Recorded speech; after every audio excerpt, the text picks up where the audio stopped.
It's been lovely being here with you, dear. It is with regret I have to go.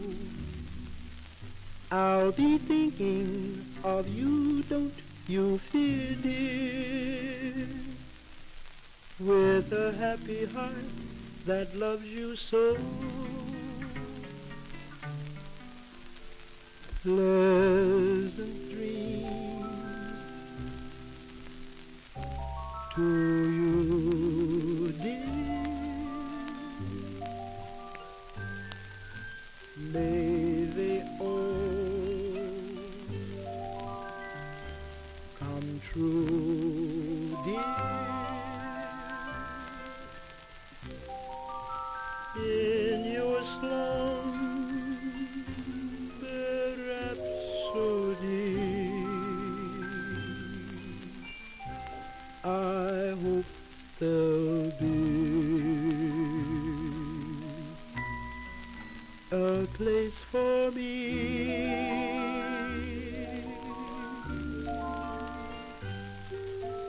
Kiss me sweet, and then, dear, till we meet again, dear. Dream a dream that's meant for two. Good night and pleasant dreams to you.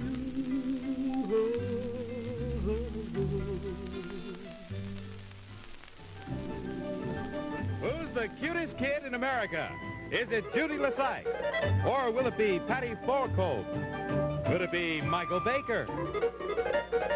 Or Vincent Diula? Or will it be your youngster who wins a $15,000 college education on the show that stars America's cutest kids, The Baby Game? And now, here's America's favorite babysitter, Richard Hayes.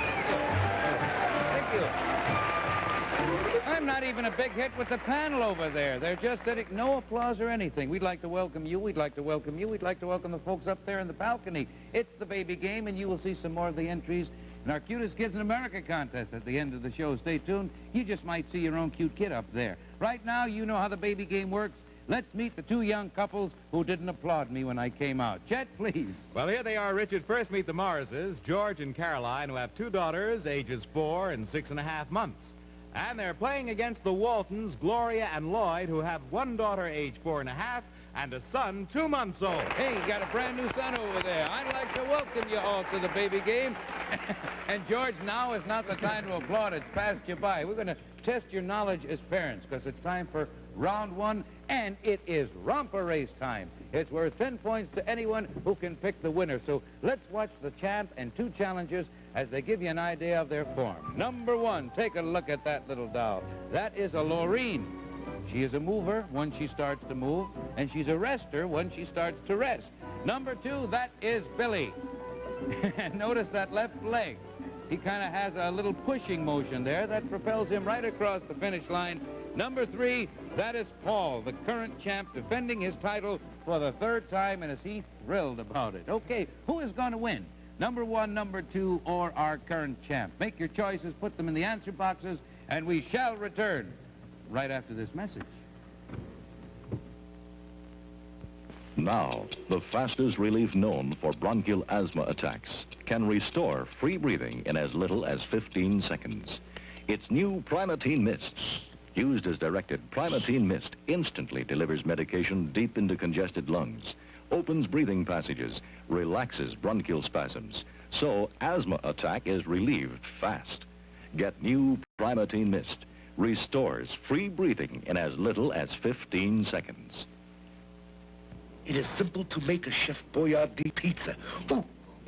Mix with water and stir with a fork.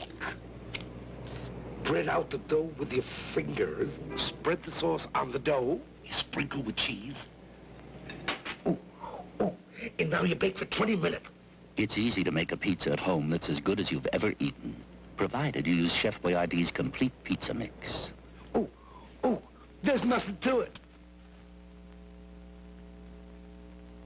Okay, the panel's answers are locked away. The racers are in place behind the starting gate. The bugle is about to sound, and once more with feeling, they're off, and they're running at diaper downs. And look at that. Number 2 is standing up and fell right down. Look at that enthusiasm.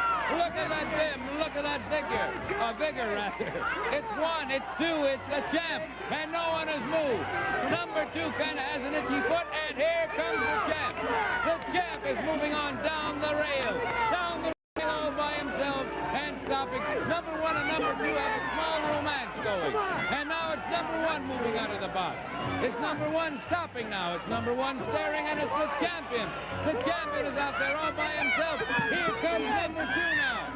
Look at number 2 start moving down the track. Now number 1 and number 2 are kind of talking to each other. Number 1 is fascinated with number 2. What's that? Oh, it's a romance. It is a romance. Number 1 and number 2 are to meet on wedding party. And there is the champ. And across the line. And still the champion. It is Paul. The champ is worth 10 points if you have him in the answer box. George, what you say? I had number 1. You had number 1, and it's no score so far. Caroline. Number 2. Number 2. Tough luck. No score. No score anything over there. Gloria. Number 2. Oh, dear. You want to sit over with George and Caroline over there? Lloyd, it's up to you. I picked the winner, the champion. And you got yourself on the scoreboard. You got yourself 10 points. It's the first round, and Gloria and Lloyd are ahead by 10 points, and round 2 is worth 10 more points for every correct answer. And here we go. 2 pair of kids compete for a prize in a game of ring toss. The ring is a little unusual, and so is the peg. Watch and see what I mean. We have Bo and Jeff. Cannot cross this line. Do you understand that, Bo? Now, you can have 3 tries, and by the time I come back, if you get this tube around his shoulders... He'll count how many turns I got. Only 3, and if I come back and it's around his shoulders, you both get a prize. This is Diana and Taryn. I will give you both the prize if, when I come back in the room, I find this tube over your shoulders. It's your job to get it over her shoulders. You'll have 3 tries now, only 3, and you can't go over the line. Okay? There you are. Good luck. Have fun. And it looks like they're going to have fun. Let me recap the rules. The kids must get the ring around their partner in 3 tries, and the thrower must not step over that line. But Uncle Bobby never said that the human peg couldn't move. So here's your question. How many of the teams will realize that the peg can move and score a ringer? Neither of them, one of them, or both of them. Please put your answers in place while we take time out for this here message. Now you can clean your rug this afternoon and entertain guests tonight. Glory does it. Glory, the new spray foam rug cleaner from Johnson Wax. Just push the button. That's right. Just push the button. With Glory, the can's the applicator. You get instant foam. It's deep cleaning foam like professionals use. Just sponge it in. Glory foams out the dirt fast. See? This rug is cleaner already. Let dry, then vacuum. Glory dries so fast, the rug you clean at 2 can be bright and beautiful at 6. And just 1 can cleans a big 10 by 14 rug for less than $2. Try new Glory. So easy you can clean your rug this afternoon. Entertain guests tonight. Glory, new from Johnson Wax. I don't want to shock you, panel, but we're back on the air. The panel's answers are locked up. The teams are eager to test their athletic skills, so let's not dilly or dally. It's the start of the contest. That can give you a headache if you keep doing that an awful lot. That is an old inner tube tire. It's soft. It's not too heavy. No. Now, you know, peg is not moving forward. They're not trying to do it the easy way. I think she's running out of steam, that little gal, too. Throw it once more. Oh. The peg is not moving forward. She's not getting a ringer, except on herself. Try once more. Look at that big donut. Oh, she missed altogether, and they never, ever did get it. Let's see how the boys do. Whee! That's a whistler, huh? Hey, look, the peg is moving closer. If he would stay there, he's showing how much. He steps back a few steps. Come on, he moved in a little closer, over. He did move in close enough. It did drop through, and look at those fellas giggling and laughing. They have done it. The answer is one team did it the easy way. One team is worth 10 points if you have it in the box. Lloyd, what did you say? I said one of them. Hey, you're hitting on all fours here. You got 20 points. Gloria. I said one of them. And you add to that, you now have 30 points. Over we go to you, Caroline. You got to get on the scoreboard. I said one of them. And you sure get on the scoreboard. You have 10. George, do you add to it? I think I said one of them. Let's see. I forgot. Yes, you did say one of them, and you have 20 points. And the score is 30 to 20. 10 points separate our teams, and we shall return with the second half of the baby game right after this message. Watch. I don't smoke. I don't drink. I don't gamble. I don't fool around with sports cars. I'm a family man. But don't worry, I'm human. There it goes. I'm on Sara Lee fresh frozen banana cake. I eat a lot of Sara Lee banana cake, a lot of smooth, satisfying Sara Lee fresh banana cake. A lot of smooth, satisfying, delicious, succulent Sara Lee fresh banana cake.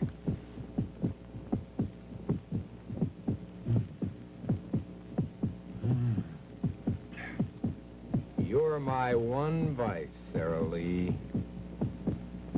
But you're a nice vice. Now, before we go any further or farther, depending on what part of the country you come from, we would like to tell the folks on the panel about the gifts that we have for them just for being with us today. So, Chet, if you will. Right, and George and Lloyd, we have for you the new Hoover electric shoe polisher with 2 applicators, brushes, polish, and a buffing attachment. It's the perfect gift from Hoover. And for the girls, Carolyn and Gloria, 5 pair of red ball casual shoes. You'll see intriguing colors, the fitless fit, the faultless fit, and the cool washable fabrics. They're designed for comfort and style. The fitless fit, the sleepless nights. Tune in tomorrow. There's going to be a whole new guy here. Okay, enjoy whatever it was that Chet gave you, and it's time for round 3.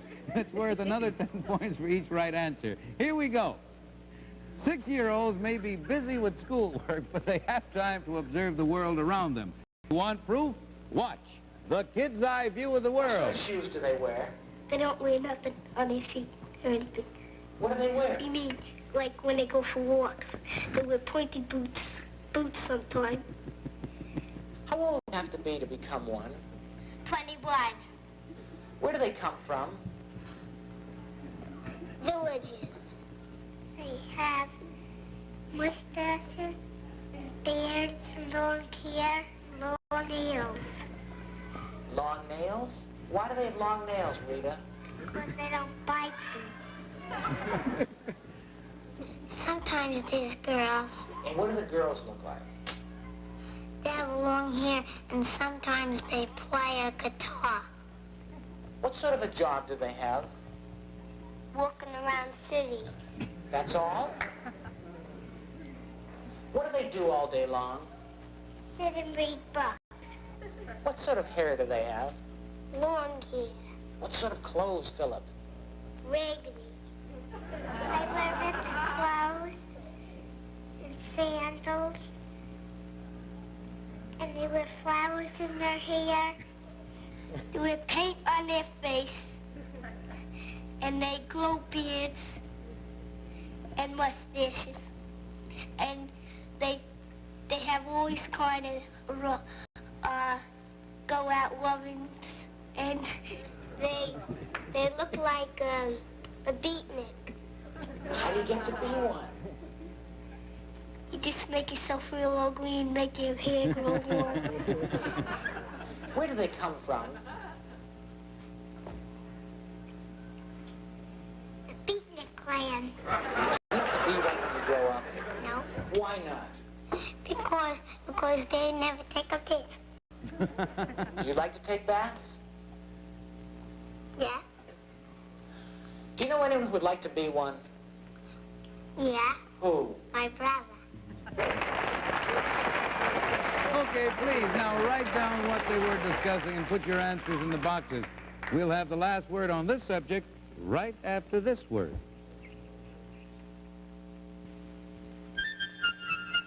Here's Whistle, new spray cleaner that may brighten your world. Whistle one wall, and watch how Whistle's ammonia power makes the toughest marks jump right off. Then, Whistle a shiny place, and find out Whistle doesn't leave streaks and film, just shine. You may want to whistle, and whistle. Get new Whistle, and big Whistle for bucket-sized jobs. Whistle.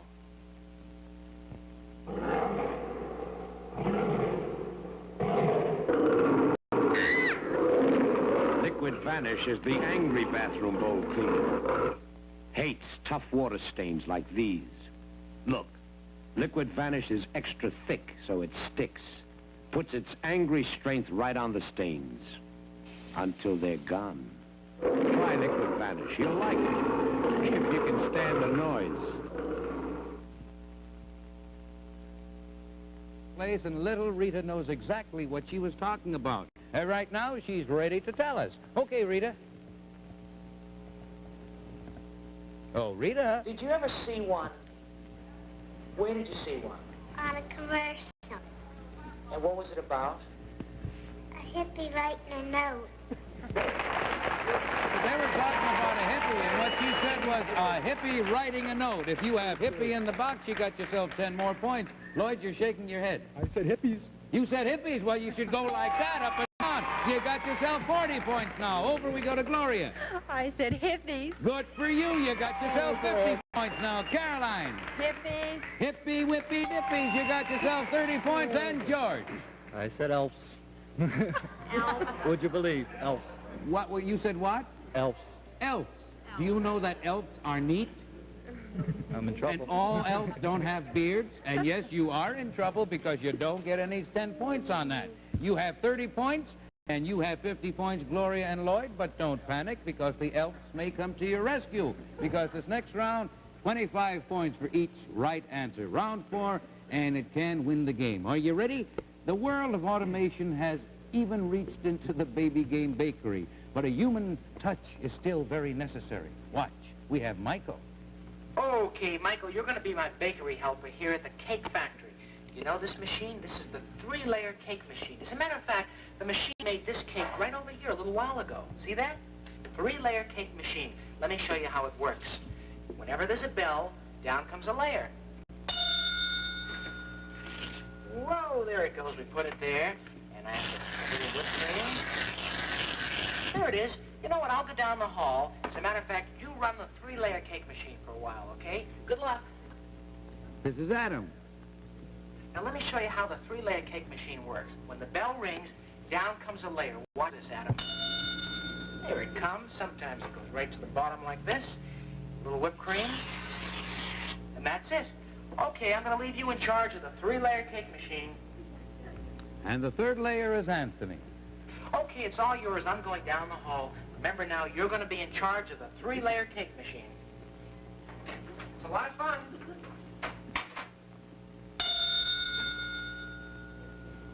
That one got stuck halfway down. Uncle Bobby told the kids they were bakery helpers at a 3-layer cake machine.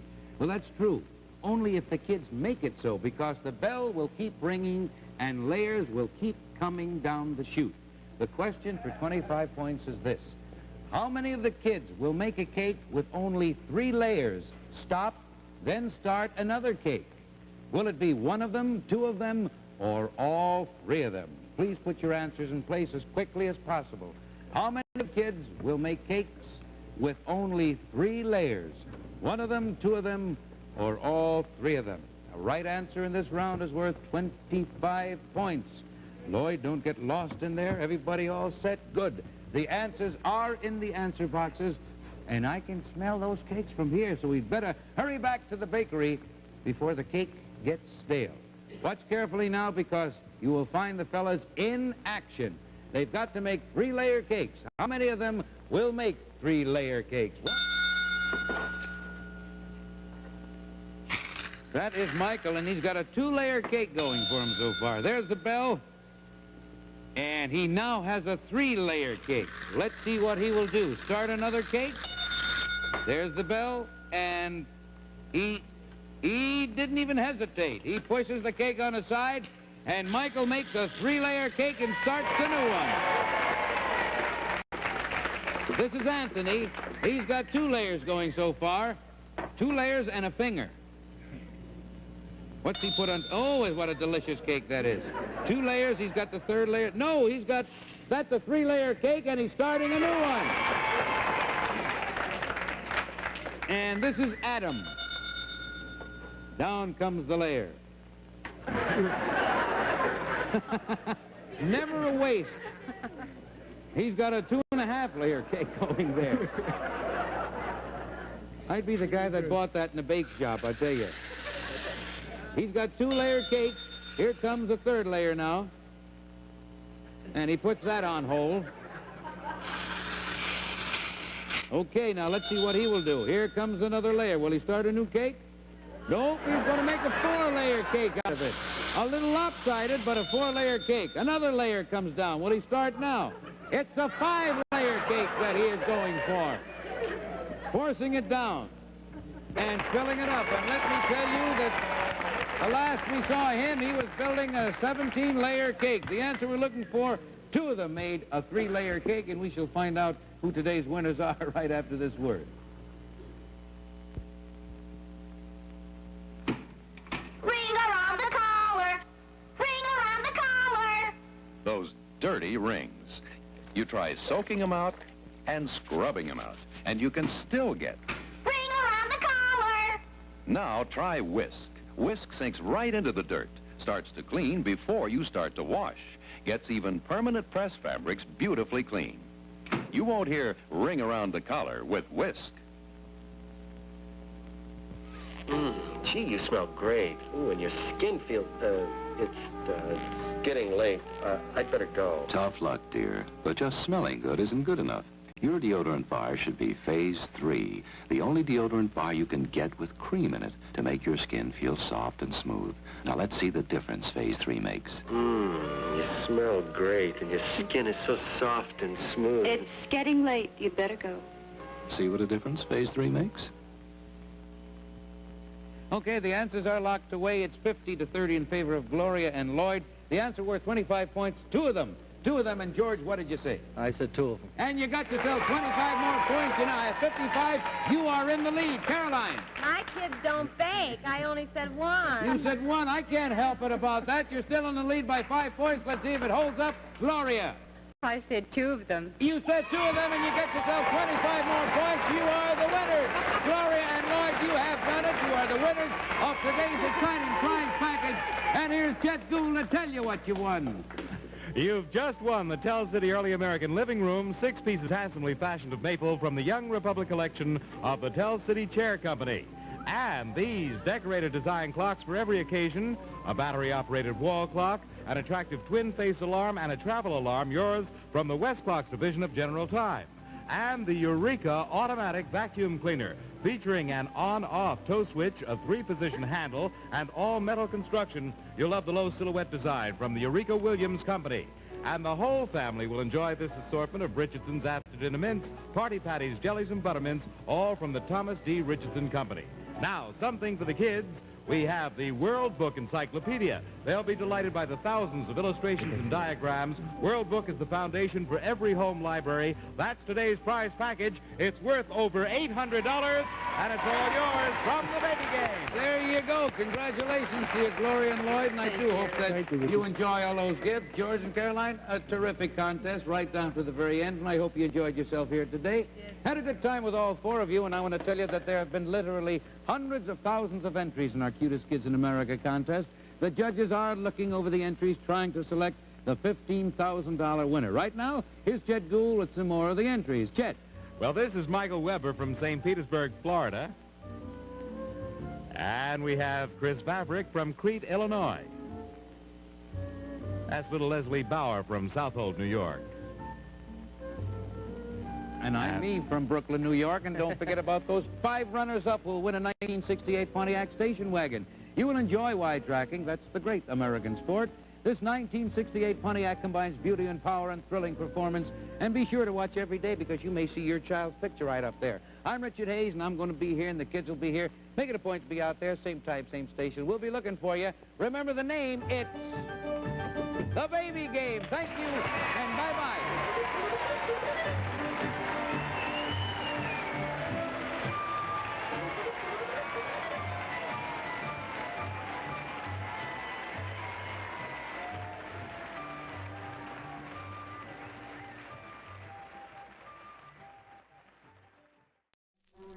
You are watching Sleepcore, media for sleep.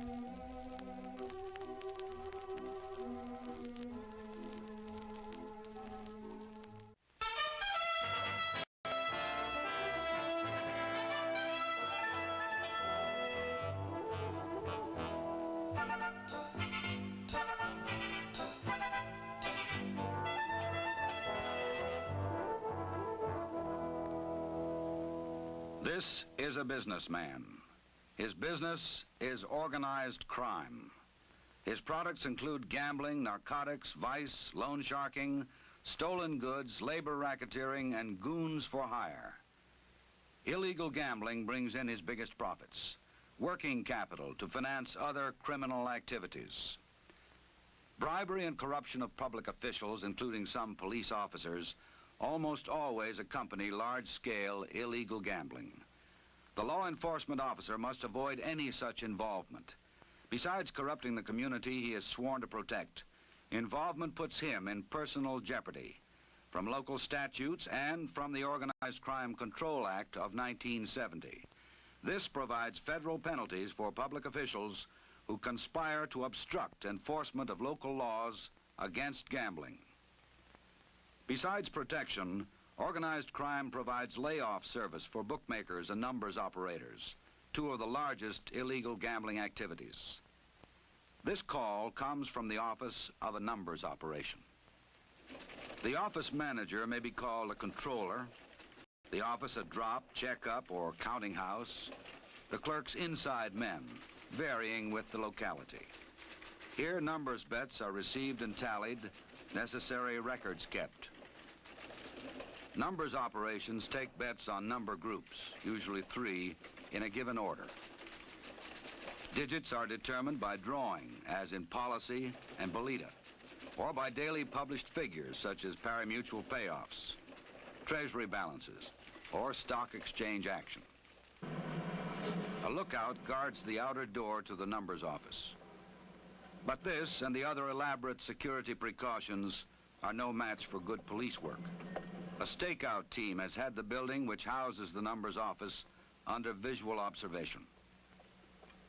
Binoculars pick up significant details of visitors and their cars. A telephoto camera records any suspicious activity to be later used as evidence.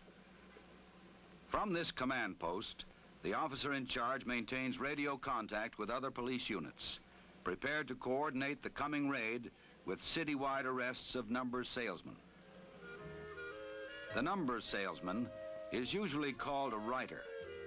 He may work a regular route or from a fixed place of business. Most of the bets are small, but the day's total will be surprisingly large. The marker lists the 3-digit number and the amount bet. Markers are prepared for secure delivery to the pickup man or runner. But number sellers need customers. They cannot long remain unknown to the police. Winning numbers are called hits. The rider pays off his few lucky winners. The payoff on a straight 3-number bet runs from 400 to 600 to 1. Smaller odds are paid on cut numbers, those heavily played because of superstition or other reasons. Correct odds should be 999 to 1. This differential leaves a small percentage for the rider. Huge profits for the numbers operation. The temporarily happy winner is not the target. The stakeout waits for bigger gain. The runner works for the office or bank that owns the numbers operation. He controls as many riders as he can handle. He makes his pickup like an ordinary customer to avoid detection. This time it doesn't work. His departure is noted, and the command post watching the numbers office is alerted for his arrival. The runner reaches the innocent-seeming outer door of the numbers office. The lookout signal clears him through the secured door inside. Unit 5, take the lookout as planned.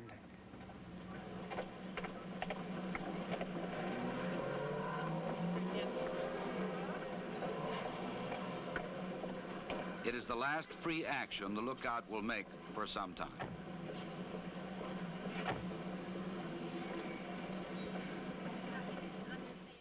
The heavy door with its alarm system is opened for the runner, bringing in the last of the day's bets.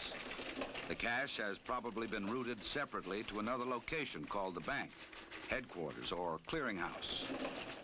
The clerks have run up the totals, and the controller is ready to make any necessary layoffs on heavily played numbers through an agency of organized crime. A pari-mutuel payoff at a distant track determines the final digit of the winning number.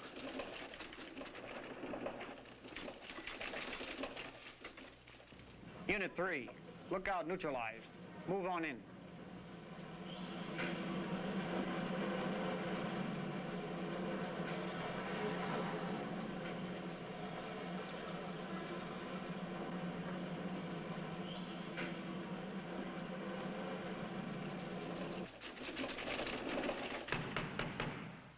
Police, we have a warrant. Open up.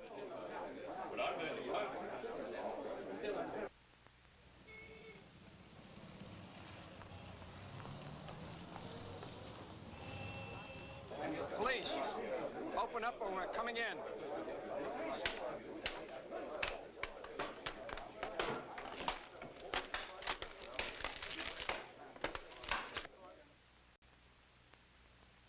Judicial approval may authorize immediate entry without waiting for permission. Know what method of entry is authorized in your case. All surveillance units, proceed with pre-planned arrests. When there is no longer danger of premature tip-off, the small fry of the numbers operation are arrested. With the subjects from the numbers office on their way, detectives are collecting, identifying, and preserving the evidence, some of it partially burned but salvageable by good laboratory work. The patrolman guarding the rear exit during the raid brings in the important records that literally fell into his hands. Usable evidence results from good police work, planning the raid for maximum evidence and for swift entry to prevent its destruction. Effective, uncompromising law enforcement can make numbers operations increasingly hazardous and unprofitable. Illegal dice or card games and gambling casinos are often linked with organized crime and the corruption which is its trademark. Gaming may be found in the plush, legalized gambling casinos of Las Vegas. It may also be found in illegal floating dice games, often set up in hotel or motel rooms for their one-night stands. The equipment can be transported in a suitcase. You lose. Every part of it, from the layout to the dice, is suspect. So are the operator and his assistant. Some players are regulars, informed of the floating location. Many are transients, looking for action, and are easy to cheat safely. To find these marks, the operator uses steerers, taxi drivers, bartenders, bellmen. This driver is kept posted on the game location and will get a fee or percentage for the apparently half-drunk, well-heeled sucker he brings to the scene of the action. A Confederate keeps watch in a separate room, ready to signal an alarm. He may also double as strong-arm man in case a loser starts trouble. It is to the lookout's room that the steerer has sent his passenger. To the cold and experienced eye of the lookout, this half-drunk sucker looks ripe for picking.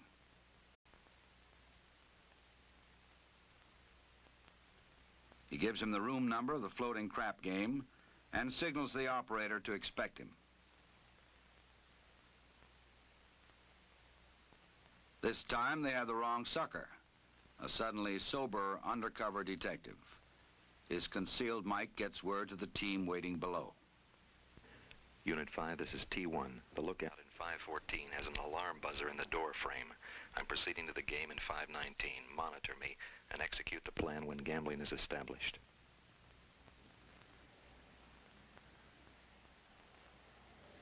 Unit 5, to all units, proceed as planned. Come on. That's 10. Easy for you. Do it the hard way. Hard way. Do it the hard way. Not that time. 9. 10, right back. Come on. Come on. 2, 5. 12. 10, right back. 2, 5. 10. Little 10. 7. Beautiful. How about some chips? Chips. I have a little chip. What's that worth? About $20. About 20. Take a big 20 there for you. Little chip. All yours. Hey, here we go. Here we go. Here we go. How they run it? 10. What's the point? What's the point? 10's a point. 10's the point. 10's the point. 8. Okay, baby. Okay. Okay. Come on there. That's 130.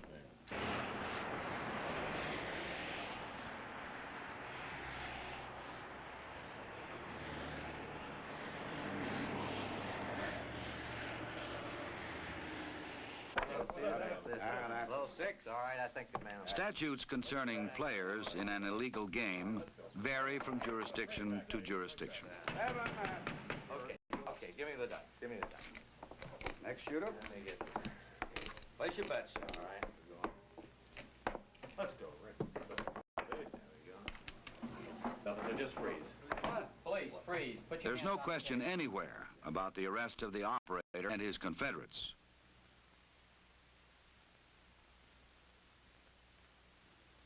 Besides police testimony, the case will depend upon the considerable amount of physical evidence and its nature.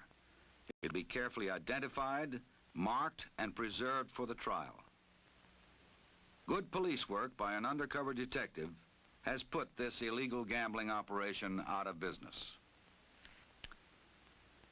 Bookmaking is a most profitable enterprise for organized crime, which provides two essential services to the individual bookmaker: laying off his bets and furnishing the information he needs to calculate his odds. The largest amounts of money are bet on sports events: football, basketball, ice hockey, and baseball. Horse betting, once the bookmaker's standby, is next in volume. A successful bookmaking operation depends upon rapid relay of odds, line information, and results. Expert sports handicappers, often employed by organized crime, provide the analysis upon which odds are based: team and player records and condition, location of the game, probable weather.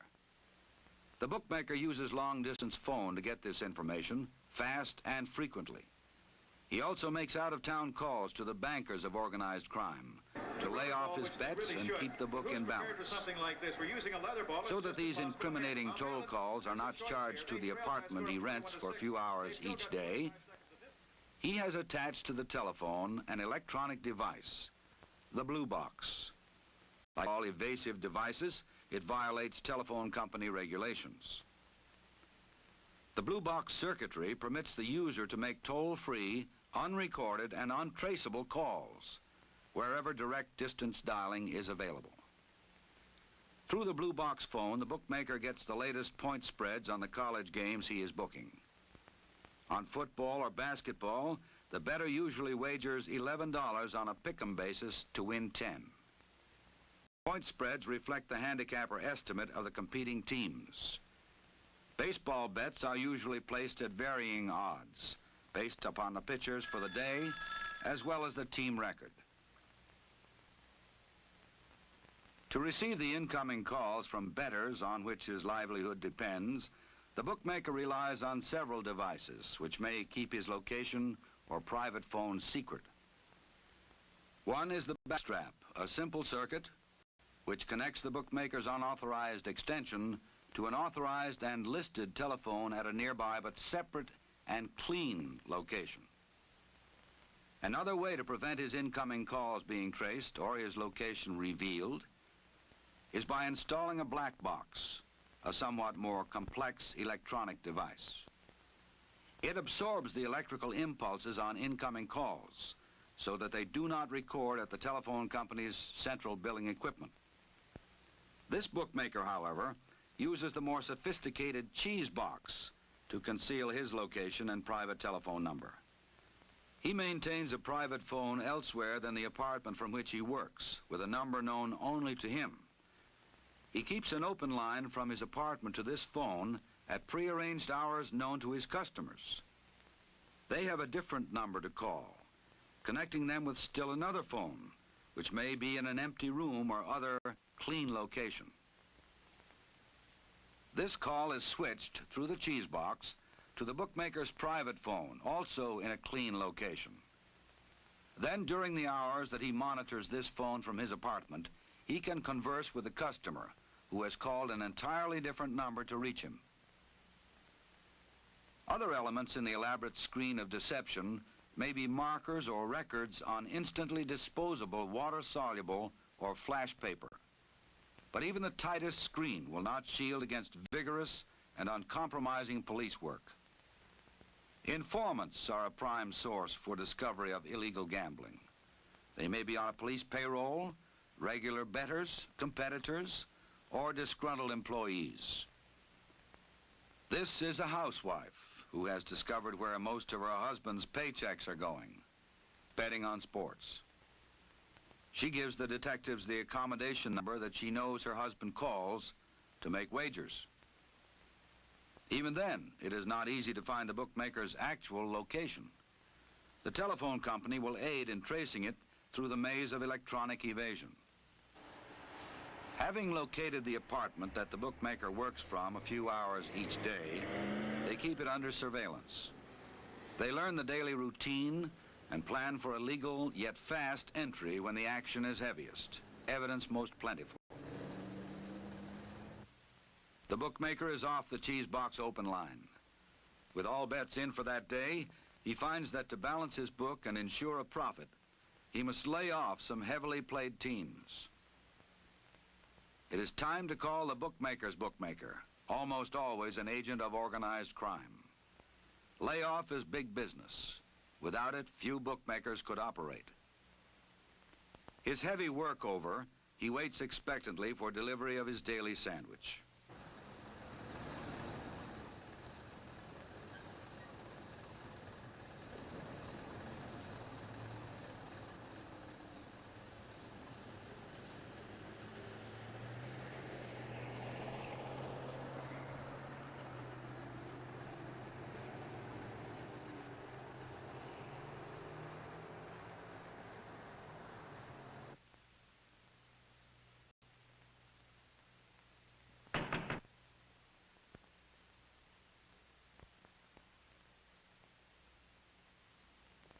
Information leads to investigation.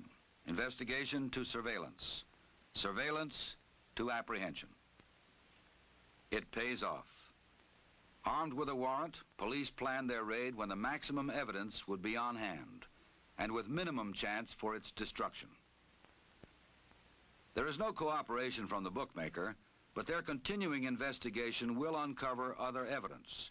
the unauthorized electronic equipment, the testimony of the not-so-innocent owners of the apartment. They find the water-soluble paper on which the bets were written, and a little black notebook listing the bookmaker's layoff and line odds sources. They lead directly to organized crime. Without organized crime to bank numbers, lay off bets, protect gaming, and bribe some officials and police officers, illegal gambling could be stopped. 2 gentlemen from the FBI to see you, sir. You, the officer, must be aware of the connection between illegal gambling and organized crime. Only honest, aware, and informed law enforcement officers can bring the organized criminal before the bar of justice. Only incorruptible, impartial, and stern justice can make him pay for his crime. You must be informed on the major types of illegal gambling, their MOs, and the applicable gambling statutes in your jurisdiction. You must be trained in effective techniques to discover the illegal gambling operation through informants, observation, and investigation. To follow the operation as close to the top as possible. To plan the arrests so as to acquire and preserve the necessary evidence for conviction.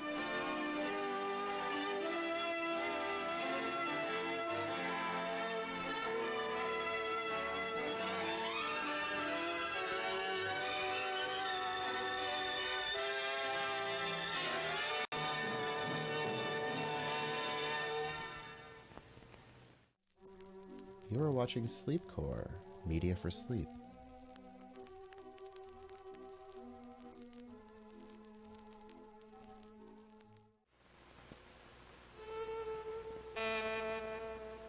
CBS presents this program in color. Can you identify this famous personality? You've seen her in the movies and as the star of her own television show. You're right if you said she's the star of Lost in Space, June Lockhart. And playing opposite June tonight, the star of Hogan's Heroes, Bob Crane, on The Face is Familiar.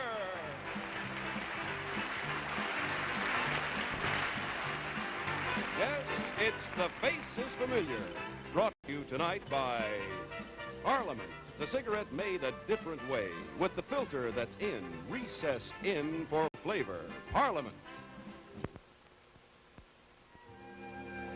The right place, the right time, the right people, the right cigarette. Parliament, with the filter that's in, recessed in. Parliament is the cigarette made a different way to let you enjoy true rich tobacco flavor. Flavor you find only in Parliament. The right place, the right time, the right people, the right cigarette. Parliament, with the filter that's in, recessed in. And now, here's your host on The Face is Familiar, Jack Whitaker. Thank you. Thank you very much, everybody, and welcome to the show. You're about to see some very unusual and familiar faces tonight, faces you've seen many, many times on television, in motion pictures, and in your newspapers. But tonight, you're going to see them in a very, very different way. Try to identify these famous faces as you play along with our 2 celebrity teams. Tonight, Bob Crane and his partner, Claire Pryor, and June Lockhart and her partner, Barton Stowe. Thank you. June, we've all enjoyed you so much, Lost in Space, and now we hear you're back to Earth and heading for Miami. What's up? Oh, yes.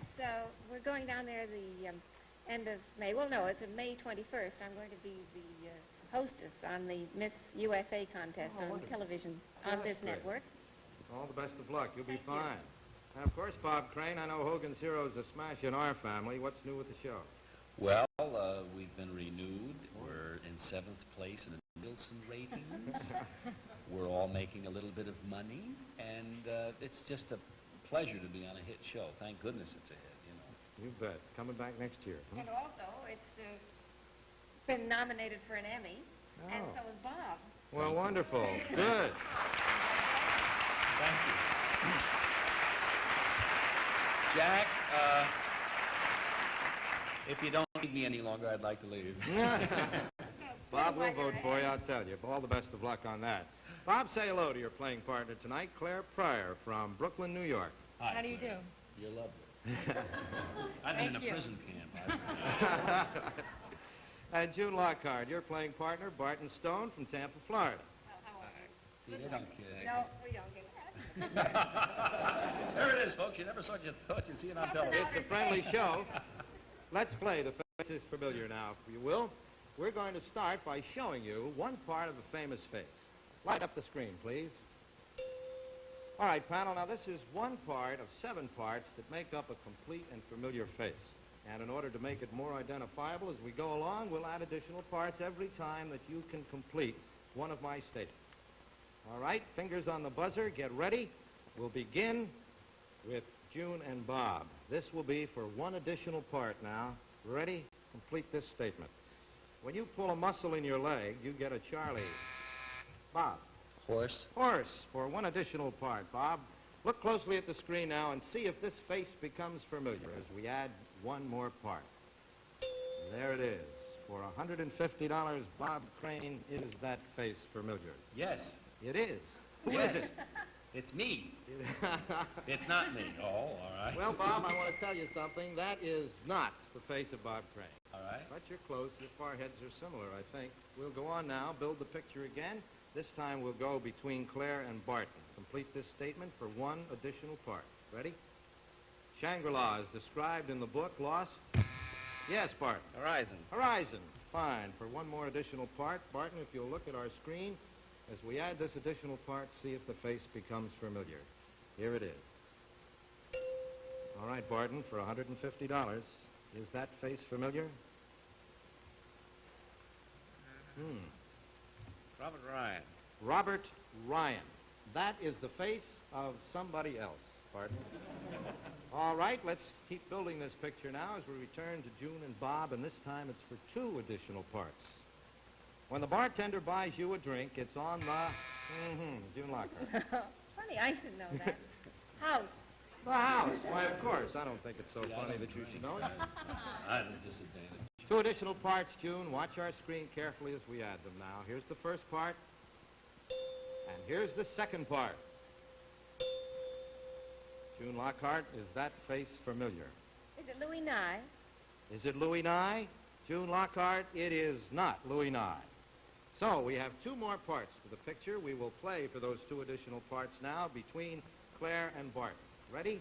For the final 2 parts, knock down 10 pins on the first ball, and you've made a... Barton. Strike. Strike. For the final 2 parts, Barton, watch our screen as we add them. Here's the first part. And here is the final part.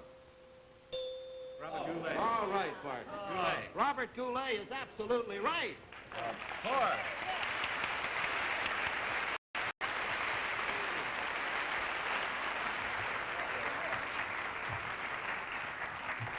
Congratulations, Barton. June, you got a real player here. Oh, thank goodness.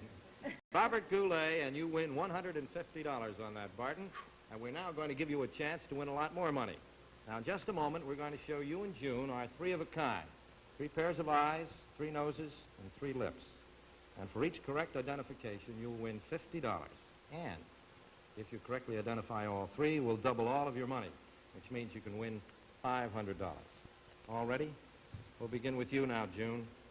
And tell you that we're looking for the eyes of Gina Lola Brigida.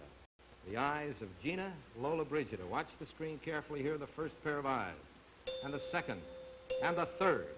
All right, June, for $50, which were the eyes of Gina Lola Brigida? The first. You say number 1 were the eyes of Gina Lola Brigida. May we have those eyes in their proper position on the screen, please? Those eyes are the eyes of Gina Lola Brigida.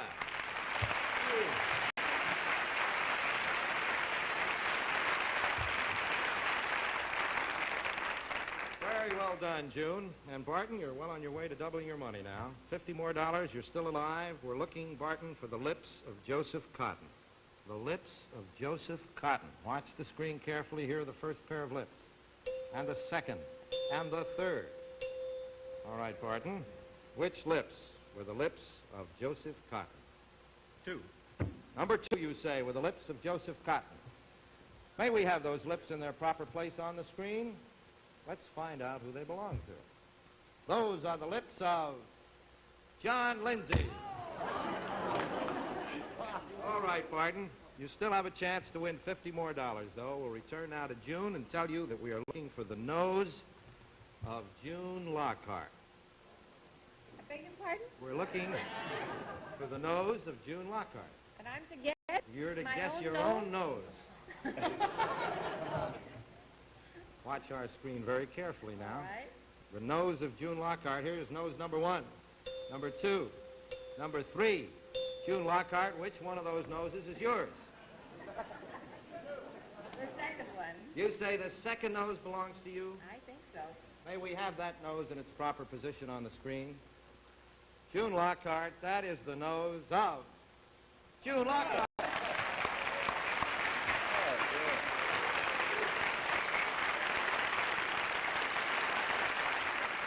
It takes a smart person to know their own nose, June, I want to tell you.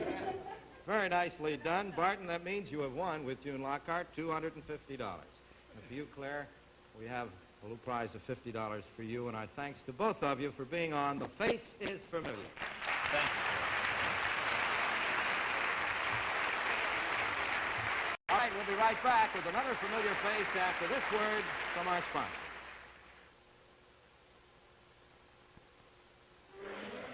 Come on, honey, let's go. The movie's only half over. My stomach feels awful. Look. Pepto-Bismol tablets. Brand new. But do they work like... Yes, like Pepto-Bismol liquid. Chew them and see. Tastes good. Pepto-Bismol tablets give you the same coating action as Pepto-Bismol liquid. Look, a leading alkalizer in water is directed, an antacid tablet dissolved in water, and Pepto-Bismol liquid. Watch. No coating action here, none here. But look at Pepto-Bismol liquid's protective coating action. The same coating action you get with Pepto-Bismol tablets to help stop distress of indigestion, nausea, restore control to lower tract. That was a great movie. Quick as a wink, you're in the pink with new Pepto-Bismol tablets and Pepto-Bismol liquid. Another familiar face and 2 new contestants. Bob Crane, say hello, if you will, to Ann Benson from Dallas, Texas. Who does the casting And here we go. show? Hi. Ann, we should have told you. What do you do in Dallas, Ann? Well, now I live in New York. I'm Now a you new live in New York. resident here. Oh, well, fine. Delighted to have you in this city. Thank you very much. All right, June Lockhart, would you say hello to David Harbert of Cleveland, Ohio? Did my husband get back? Yeah. How are you? We'd like you to know, David, that this is a brand new wrinkle on the show that began just tonight here, and you're the... I think it's a great idea. I thought you would. I would, too. All right, let's play. The face is familiar now. To start the game, we'll again show you one part of a familiar face. Light up the screen, please. That is one part of 7 that make up the complete face. We'll make it easier for you as we go along by adding parts each time you correctly complete one of my statements. We'll play this first one between June and Bob. Ready with the buzzers? We are. For one additional part. If she's lost in space, her name is June. Don't tell me I beat you. Did he? He beat you, Bob. All right. June Lockhart. Wonderful. All right, you have won one additional part. Boy, they Watch make the 'em screen. tough. Let's see if this face becomes familiar as we add this part. Bob Crane for $150. Is that face familiar? Yeah, it ain't Doris Day, that's for sure. Time is up. So we'll go right along now for one more additional part. This time we'll play between Ann and David. Ready? The last time he ran for public office, Richard Nixon ran for the office of... President. President, no. Governor of California. So you have forfeited that, David, and it goes over to Ann Benson. You get an extra part. Watch the screen now as we reveal this next part. Here it comes. For $150, Ann Benson. Is that face familiar? Want to take a guess? All right, time is up. Okay, well, we'll just have to keep building this picture as we go on. Back to you, June and Bob, this time for 2 additional parts. Hands on the buzzer. The slang term for a pawnbroker's is a... June. Hock shop. Yes, a hock shop. 2 additional parts on that, June. Watch the screen as we add them. Here's first, and here's the second. Now, June Lockhart, is that face familiar?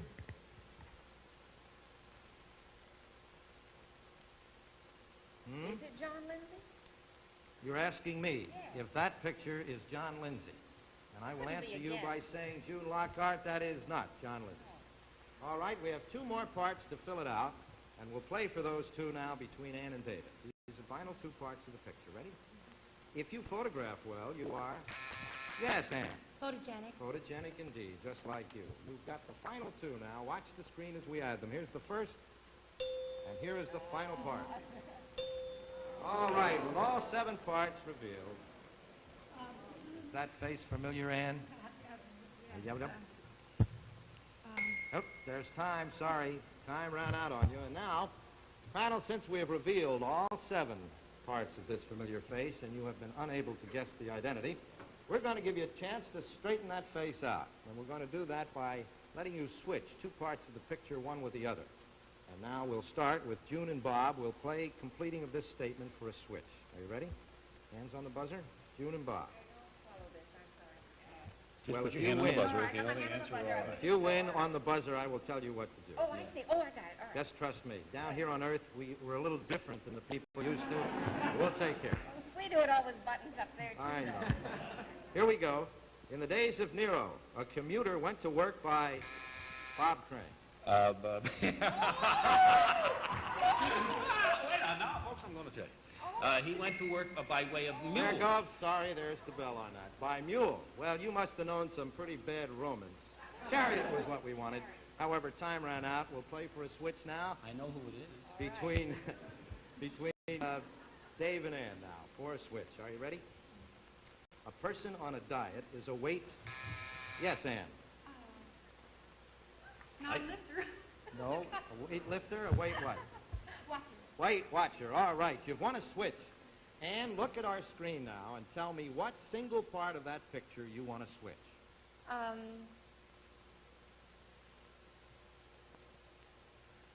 4 and 5. You want just the one part. Now, you want to pick switch. I want to put 5 or 4. Well, you can only take one, dear. 4. But I have to switch it with Yes, something. but Bob will have to pick the next Oh, one. I'm sorry. You're a team, 4. remember? All right.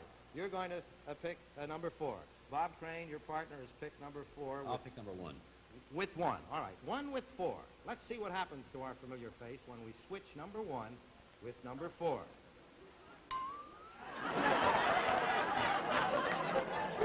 Handsome devil, isn't he? Whoever he is, he still needs a barber, doesn't he? Somebody tuning in late would say, what the heck is that? Annie Benson, do you know now for $150 who this face is? Kirk Douglas. Kirk Douglas, right.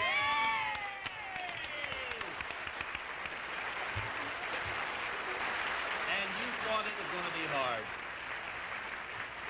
Pretty well played there, both of you, even if you did ride a mule there, Bob. But you've won now $150, Ann Benson, and we're going to give you a chance to win a lot more. We're going to show you and Bob our 3 of a kind now. 3 eyes, 3 noses, and 3 lips. $50 for each correct identification. If you get all 3 right, double all of your money. $500, Ann. Okay? All right, Bob Crane, we're going to start with you. Oh, you're lucky. We're looking for the eyes of Debbie Reynolds. The eyes of Debbie Reynolds. Will you watch the screen carefully now? Here come the first pair of eyes. And the second, and the third. All right, Bob Crane, for a chance to double your partner's money. Which eyes were the eyes of Debbie Reynolds? 3. Number 3, Mr. Crane says. All right, can we put those eyes in their proper position on the screen, please? Those are the eyes of Debbie Reynolds.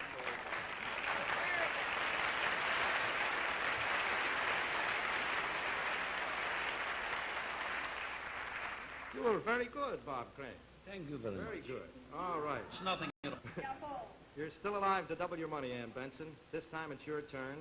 we're looking for the lips of James Garner. The lips of James Garner. Watch the screen. Here's the first pair of lips. And the second and the third. All right. Which lips were the lips of James Garner, Ann Benson? The second. You say number 2 are the lips of James Garner. May we put those lips in their proper position, please? Let's find out, Ann. Those are the lips of James Garner.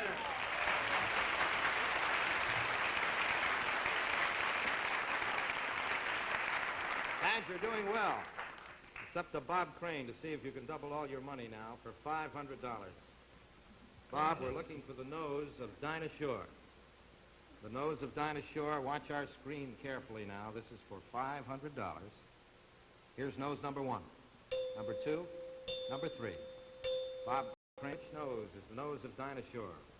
I would say number 1. You would say number 1? Well, I think... You say number 1 is the nose of Dinah Shore. Let's put that nose in its right place, boys, please. That nose, Bob Crane, is the nose of Dinah.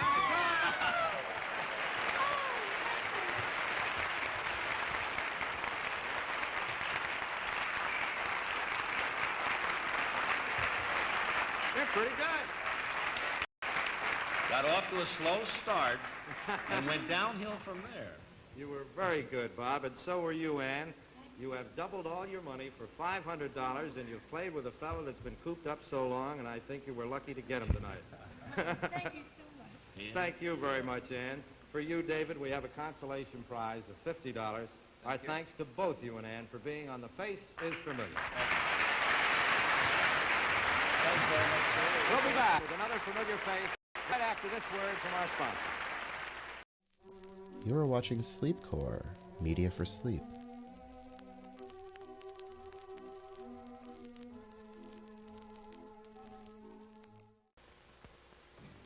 Clark's Tea-Berry Gum presents the Tea-Berry Shuffle.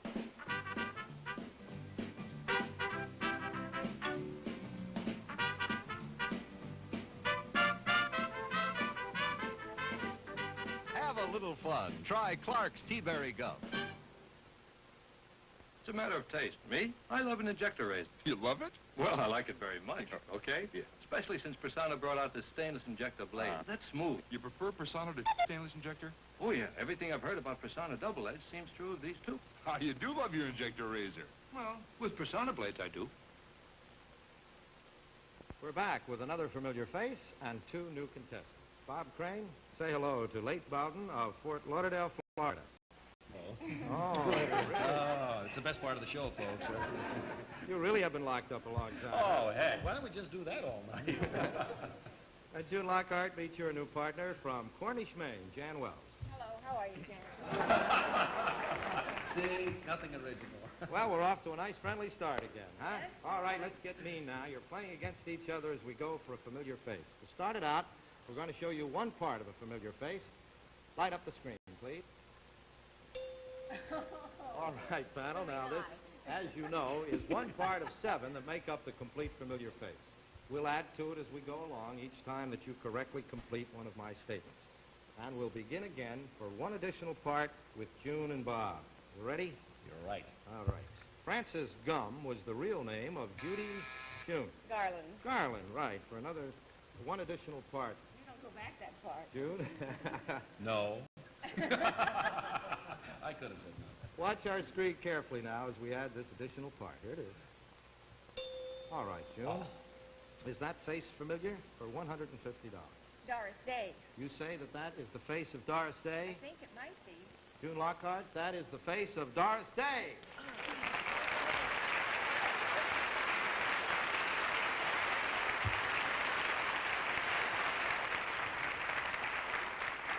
And once again, Jan Wells, just by sitting there, you have won $150. Now, isn't that a nice game? Yes. And we're going to give you a chance to win more money right now, because we're going to show you and June our 3 of a kind. 3 pairs of eyes, 3 noses, 3 lips. For each correct identification, you'll win another $50. And if you correctly identify all 3, we'll double all of your money, which means $500. All right, June Lockhart, we'll start with you. We're looking for the lips of Olivia de Havilland. The lips of Olivia de Havilland. Watch the screen closely. So was Errol Flynn. Yes, indeed. Here come the first pair of lips. And the second. And the third. All right, June Lockhart. Which lips were the lips of Olivia de Havilland? One. I'll say the second. You'll say number 2 were the lips of Olivia de Havilland. All right, let's put those lips in their proper position on the screen, please. Those lips are the lips of Claudette Colbert. All right, number 1 were the lips of Olivia de Havilland, June. That was a toughie. All right, $50 more, though, Jan, as we go to you now. We're looking for the nose of Nikita Khrushchev. The nose of Nikita Khrushchev. Watch the screen now. Here is nose number 1, number 2, number 3. All right, for $50 more, Jan Wells. Which is the nose of Nikita Khrushchev? Number 2. You say number 2 is the nose of Nikita Khrushchev. Can we put that nose in its proper position, please? Let's find out whose nose that is. That nose is the nose of Nikita Khrushchev.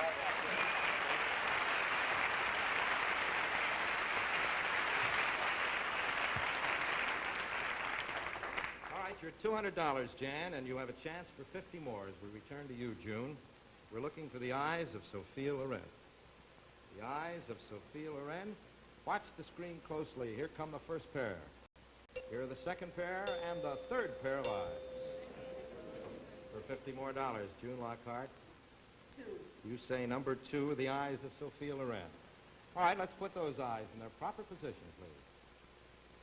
And let's find out. Those eyes are the eyes of Sophia Loren.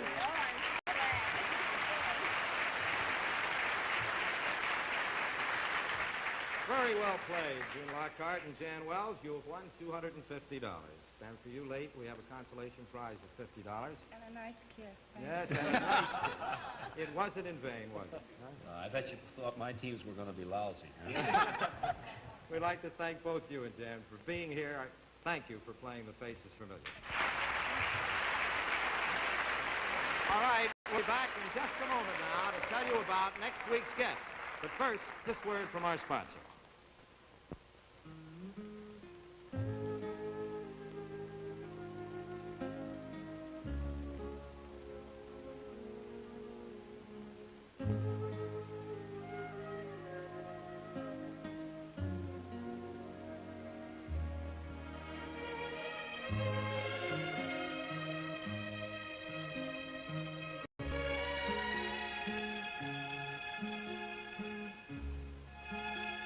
Come to where the flavor is. Come to Marlboro Country.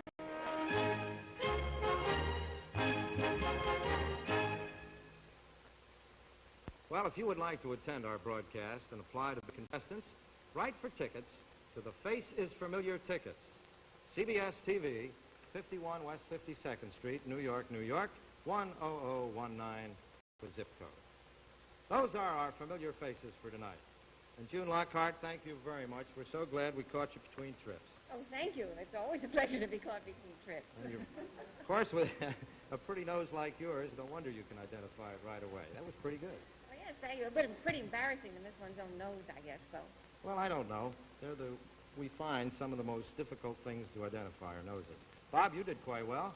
Yes, it's kind of funny. Ann, my partner, who won all the money, being a new resident of New York City, said this is better than the welcome wagon.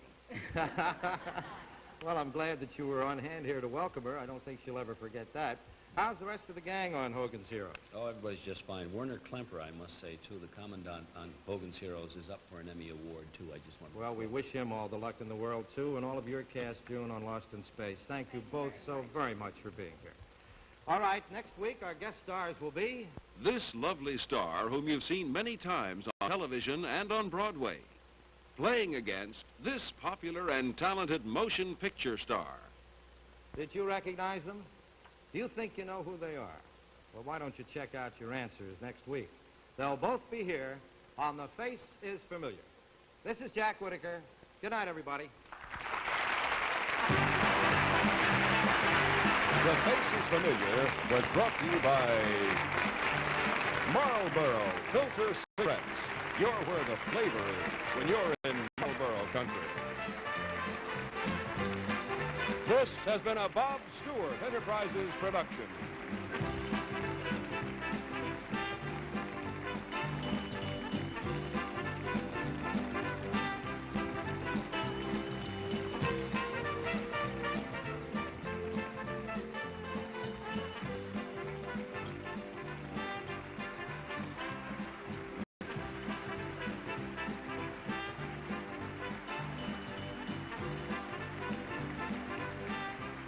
The contestants on this pre-recorded program were selected and interviewed in advance.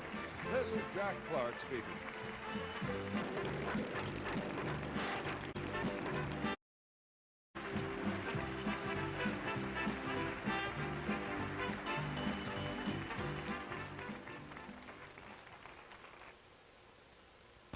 How do accidents happen? For every careful driver, there's one who isn't. You just can't trust the other guy, but you can watch out for him. Defend yourself against his mistakes. Takes more than just being in the right. Nearly half the drivers in fatal accidents are in the right. This one was right. Dead right. Stay tuned as Matt Dillon and Festus become targets for revenge when the sons of an ex-lawman look for trouble and find it in Gunsmoke.